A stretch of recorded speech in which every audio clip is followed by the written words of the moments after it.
કચ્છના રાપરના ખેંગારપર નજીક ભૂકંપનો આંચકો અનુભવાયો હતો।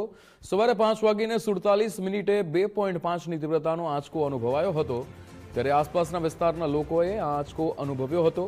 કેન્દ્રબિંદુ રાપરથી 19 કિલોમીટર દૂર ખેંગારપર નજીક નોંધાયું હતું। સવારે 5:47 2.5ની તીવ્રતાનો આ ભૂકંપનો આંચકો નોંધાયો હતો, જે આસપાસના વિસ્તારોના લોકોએ પણ અનુભવ્યો હતો।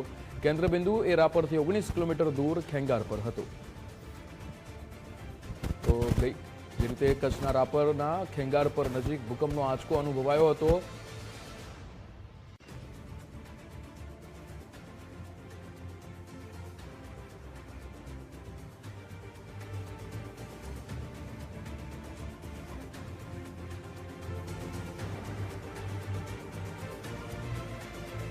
ને 47 2.5ની તીવ્રતાનો ભૂકંપનો આંચકો અનુભવાયો હતો, જે આસપાસના વિસ્તારના લોકોએ પણ અનુભવ્યો હતો। કૌશિક શાહ આપણી સાથે ફોન લાઈન પર જોડાઈ ગયા છે। કૌશિક, સવારે 5:47 કચ્છના રાપરના ખેંગારપર નજીક ભૂકંપનો આંચકો, શું વિગતો?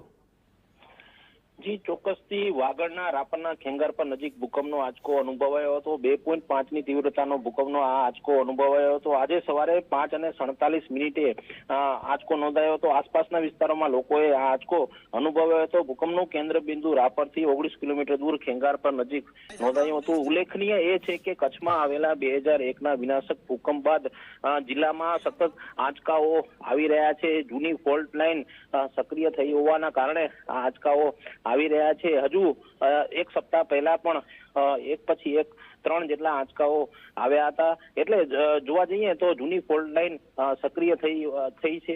ત્યારે નિષ્ણાતોનું માનવું એ છે કે લોકોએ સાવધ રહેવા માટેની અપીલ પણ કરવામાં આવી છે, અને ખાસ કરીને જોવા જઈએ તો જૂની ફોલ્ટ લાઈનના કારણે આ આંચકાઓ સતત આવી રહ્યા છે। જી બિલકુલ કૌશિક, સમગ્ર માહિતી સાથે જોડાવા બદલ આપનો આભાર।